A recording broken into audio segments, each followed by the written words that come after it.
میرے عزیزو، میں آج آپ سے اپنا ایک روحانی تجربہ شیئر کرنے جا رہا ہوں۔ ایک شام میں اپنے کام سے گھر واپسی کے لیے نکلا اور میں نے اپنی بائک سٹارٹ کی، اور میری اکثر عادت ہے کہ میں ڈول کی بیٹ کو پسند کرتا ہوں۔ میں نے ڈول کی بیٹ لگائی اور ہینڈ فری کانوں میں لگائی اور بائک پہ سفر کے لیے تیار ہو گیا۔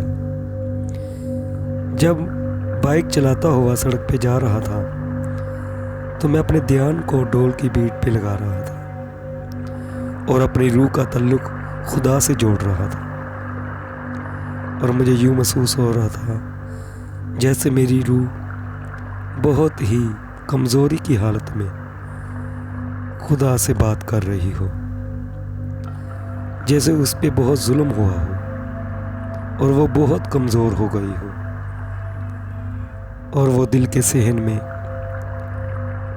اداسی کی حالت میں بیٹھی ہوئی خدا سے مخاطب ہے۔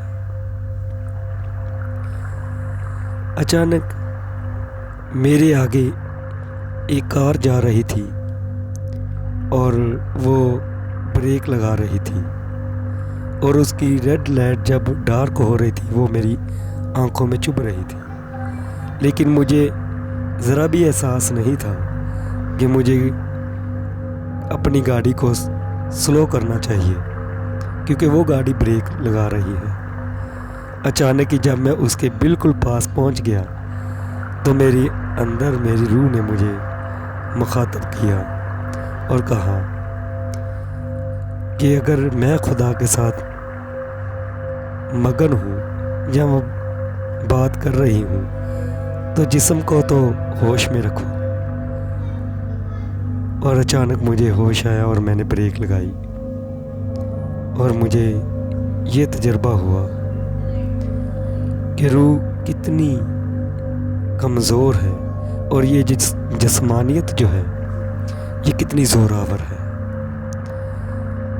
انسان پہ جسمانیت ہیوی ہو جاتی ہے اور روح کو خدا سے مخاطب نہیں ہونے دیتی۔ جو انسان اپنی روح کو خدا کے ساتھ وابستہ کرتا ہے، حقیقت میں وہی روحانی ہے، وہی روح کی آواز کو سمجھ سکتا ہے، اور وہی خدا کے ساتھ باتیں کر سکتا ہے۔ میرے عزیزو، اپنی روح کو خدا کے ساتھ جوڑنے کے لیے خدا سے قوت مانگیے کہ وہ جسمانیت کو آپ کے ذہنوں سے کم کرے اور روح کو زور بخشے،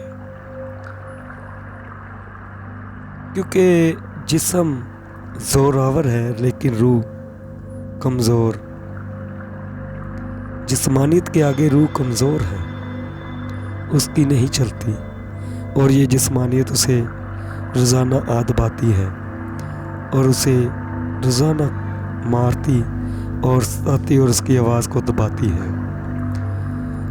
یہی حقیقت ہے کہ انسان جب مر جائے گا تو یہ جسم مٹی میں مٹی ہو جائے گا، لیکن جو انسان کی روح ہے یہ خدا کے سامنے پیش کی جائے گی۔ میرے عزیزو، حساب اور سوال اور جواب یہ روح نے دینے ہیں۔